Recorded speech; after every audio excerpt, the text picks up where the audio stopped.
அனைவருக்கும் வணக்கம். நான் பிரபாகரன் ஜோதிடர். இப்போ என்ன சொல்ல போறேன்னா, மற்ற வீட்டு அதிபதிகள் 10ல் நின்றால் ஏற்படும் பலன், லக்னாதிபதி 10ல் நின்றால் என்ன செய்வார் என்பதான் சொல்ல போறேன். கருத்தில் கொள்ளுங்க. இந்த 10ஆம் இடம் என்பது ஒரு ஜாதகத்தில் மிக மிக முக்கியம். வாழ்க்கையில் தொழிலுக்கும் சரி, மகிழ்ச்சியான வாழ்க்கைக்கும் சரி, சிறப்பான வசதியோடு மதிப்போடு வாழும் வாழ்க்கைக்கும் சரி, எல்லாத்துக்குமே இந்த 10ஆம் இடம் தான் மிக முக்கியம். கருத்தில் கொள்ளுங்க ஒரு ஜாதகத்தில். இப்போ லக்னாதிபதி 10ல் என்றால் அந்த ஜாதகர் சொந்த தொழில் செய்யலாம், தொழில் மூலம் அதிகமாக சம்பாதிக்கலாம், மதிப்பும் மரியாதையும் கிடைக்கும். கருத்தில் கொள்ளுங்க.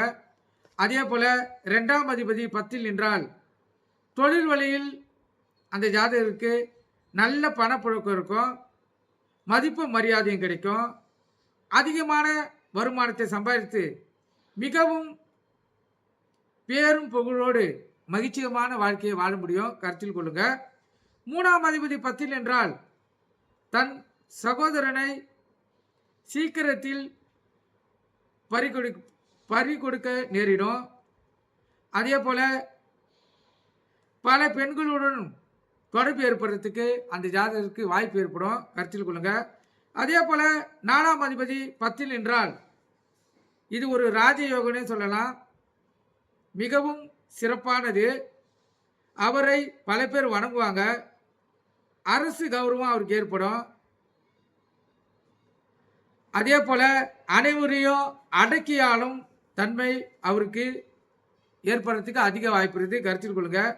5ஆம் அதிபதி 10ல் என்றால் இது ஒரு வித்தியாசமானது. இதில் இருவித கருத்துக்கள் உண்டு.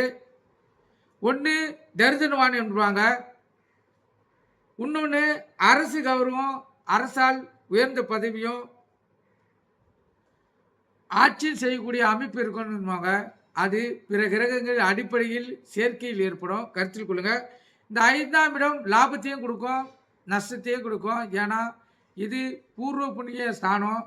நம்ம முன்னோர்களுடைய ஆசீர்வாதமும் குலதெய்வமும் ஆசீர்வாதம் இருந்துச்சுன்னா அந்த ஜாதகரை உயர்ந்த நிலைக்கு இழுத்து செல்லும்.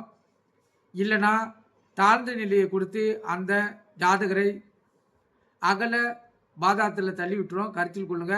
அதனால்தான் இந்த 5ஆம் இடம் 2 விதமான பலன்கள் அந்த 5ஆம் இடத்தில் இருக்குது.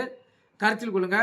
இந்த 5ஆம் வீட்டில் எந்த கிரகம் இருக்குதோ அது அடிப்படையில் நடக்கும். இந்த 5ஆம் அதிபதி எந்த இடத்தில் இருக்கிறாரோ அது அந்த அடிப்படையில் நடக்கும்.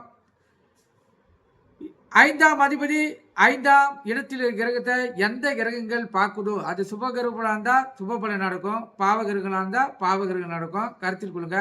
அதே போல் இந்த 5ஆம் அதிபதிக்கு எந்த கிரகம் நட்சத்திரம் கொடுக்குதோ அந்த லக்கணத்தின் அடிப்படையில் அது பாவ கிரகமா இல்லை சுப கிரகமா பொறுத்து அமையும். ஆனால் இந்த ராகு கேது வந்துட்டால் நட்சத்திரம் கொடுத்துட்டாங்கன்னா முழுக்க முழுக்க அது பாவ பலனே. நீங்கள் அதிலே தெரிஞ்சுக்கலாம். இந்த 5ஆம் அதிபதிக்கு ராகு கேதுகள் தொடர்பு ஏற்பட்டுச்சுன்னா அந்த ஜாதகருக்கு பூர்வ புண்ணிய கர்மாவும் குலதெய்வனுடைய ஆசீர்வாதம் இல்லைன்னு நீங்கள் தெரிஞ்சுக்கலாம். கருத்தில் கொள்ளுங்க. அதாவது பூர்வ புண்ணிய கர்மா இருக்குது, குலதெய்வத்துடைய ஆசீர்வாதம் இல்லைன்னு நீங்களே தெரிஞ்சுக்கலாம். கருத்தில் கொள்ளுங்க. அதே போல் 4ஆம் அதிபதி 10ல் என்றால் தொழிலில் அடிக்கடிக்கு மாற்றம் இருக்கும், எதிரிகளால் தொல்லைகள் ஏற்படும், வெளிநாட்டில் தொழில் செய்தால் அந்த ஜாதகர் சிறப்பான பலனை பெற முடியும். கருத்தில் கொள்ளுங்க. 7ஆம் அதிபதி 10ல் என்றால் மனைவி அதிகாரமுடையவாக அந்த ஜாதகர் இருப்பாங்க. ஜாதகர் அந்த மனைவி மூலம் சிறப்பான பலனை பெறுவார். மனைவி அந்த ஜாதகருக்கு பணக்காரனாக வருவாங்க. இல்லைன்னா அதிகமாக படிச்சுட்டு அதிக பணம் சம்பாதிக்கிறவங்க அமைவாங்க. கருத்தில் கொள்ளுங்க. 8ஆம் அதிபதி 10ல் என்றால் பல தொழில் பார்க்க நேரிடும் அந்த ஜாதகர். ஒரு தொழிலும் நிலையாக அந்த ஜாதகரால் பார்க்க முடியாது. தொழிலில் ஒரு போராட்டம் இருந்து கொண்டே இருக்கும் அந்த ஜாதகருக்கு. கருத்தில் கொள்ளுங்க. அதே போல 9ஆம் அதிபதி 10ல் என்றால் சிறப்பான வாழ்க்கை வாழ்வார். அதாவது அரசர் போல் அவர் வாழ்க்கை அமையும், இல்லைனா அதுக்கு இணையான வாழ்க்கை அமையும். நேர்மையானவர், அனைவரையும் அரவணைத்து செல்லக்கூடியவர், அனைவராலும் மதிக்கக்கூடியவர், மிக சிறப்பான பலன் இது. 9ஆம் அதிபதி 10 நின்றால் மிகவும் சிறப்பான பலன். 10ஆம் அதிபதி 10 நின்றால் தொழில் வழியில் உயரடைவார். சுய தொழிலில் சிறப்பு ஏற்படும். அனைத்து தொழில்களும் சிறப்பாக செய்து அதில் வெற்றி பெறுவார். அதிகமான வருமானத்தையும் பெறுவார். கருத்தில் கொள்ளுங்க. 11ஆம் அதிபதி 10 என்றால் பிறப்பு முதல் இறப்பு வரை சிறப்புடன் வாழும் ஜாதகர் அவரு. கௌரவம், நேர்மை உடையவர், நல்ல அறிவாளி, அனைவராலும் மதிக்கப்படுவார். அனைவரும் அவருக்கு போற்றுவாங்க. சிறப்பான குடும்பம் அமையும். சிறப்பான மனைவி இருப்பாங்க. மனைவி மூலம் அவருக்கு அதிகமான வருமானம் வரும்.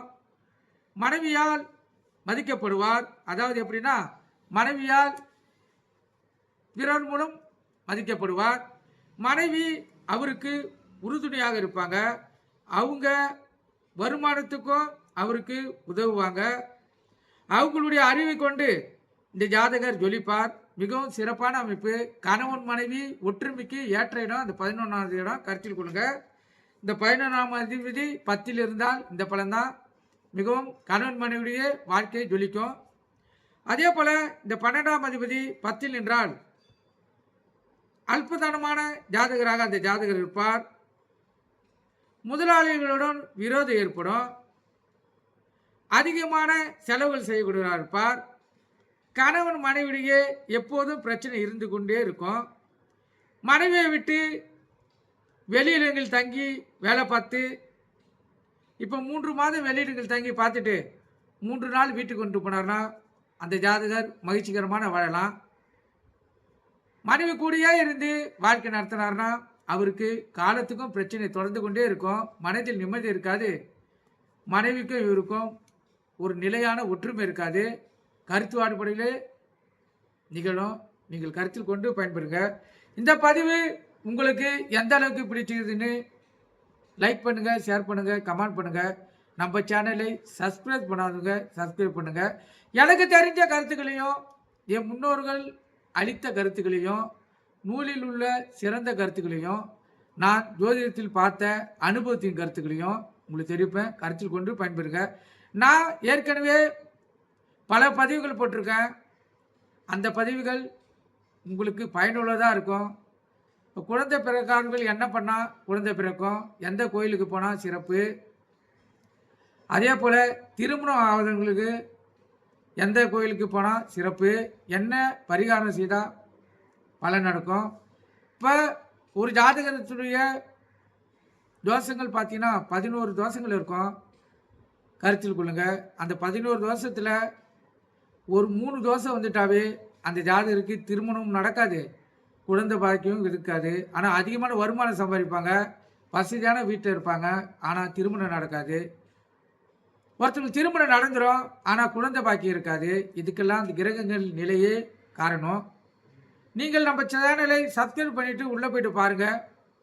உங்களுக்கு தேவையான கருத்துக்கள் அதில் இருக்குது. அதை எடுத்து நீங்கள் பயன்படுத்துங்க. வாழ்க்கையில் உங்களுக்கு அனைத்து விதமான மன மகிழ்ச்சியும் கிடைத்து அனைத்து செல்வங்களும் பெற்று சிறப்பான வாழ்க்கையை நீங்கள் வாழ வேண்டும் என்று எம்பெருமான் சிவனையும் முருகப்பெருமான் துணையும் முப்பெரும் பெருமாள் விநாயகர் பெருமாளையும் நான் மனதார வணங்கி உங்களுக்காக தியானத்தில் அமர்ந்து உங்களுக்கு அந்த பலனை தரும்படி இறைவனை வேண்டிக் கொள்கிறேன். நன்றி, வணக்கம்.